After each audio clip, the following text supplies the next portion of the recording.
Hey guys welcome back.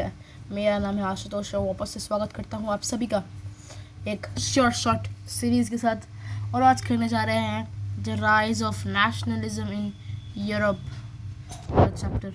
बिना किसी तरीके से शुरू करते हैं। सबसे पहले जान लेते हैं ओवरव्यू क्या है इस चैप्टर का।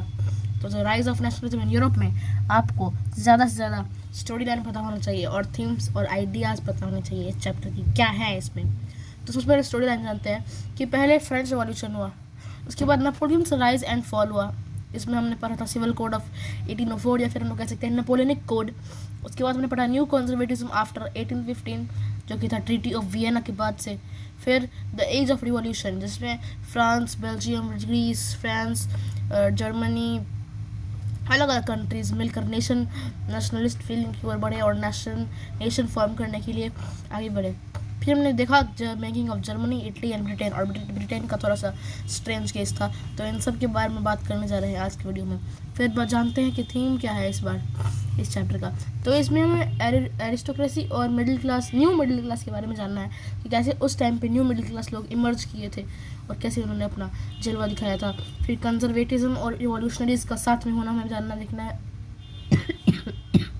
फिर romanticism and nationalist feelings.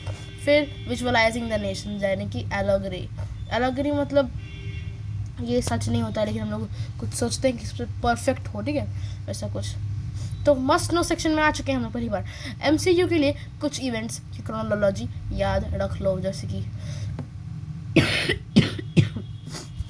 Boards और pre boards.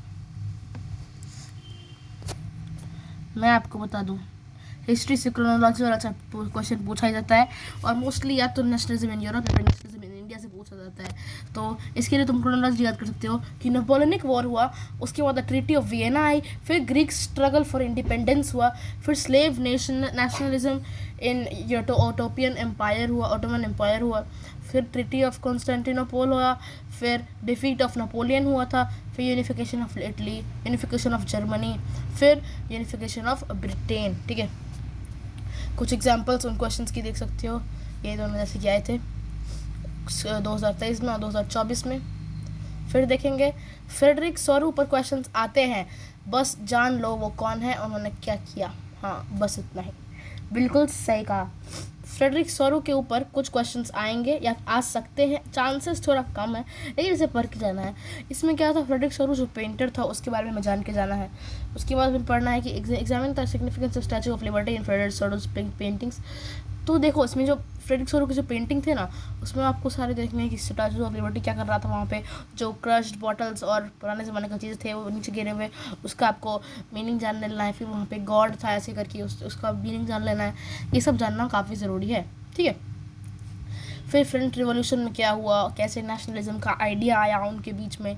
Similarly making of nationalism in Europe, इसमें लिबरलिज्म या फिर जोल्वरिन को पढ़ लेना है, उससे क्वेश्चंस आते हैं इस टाइप के।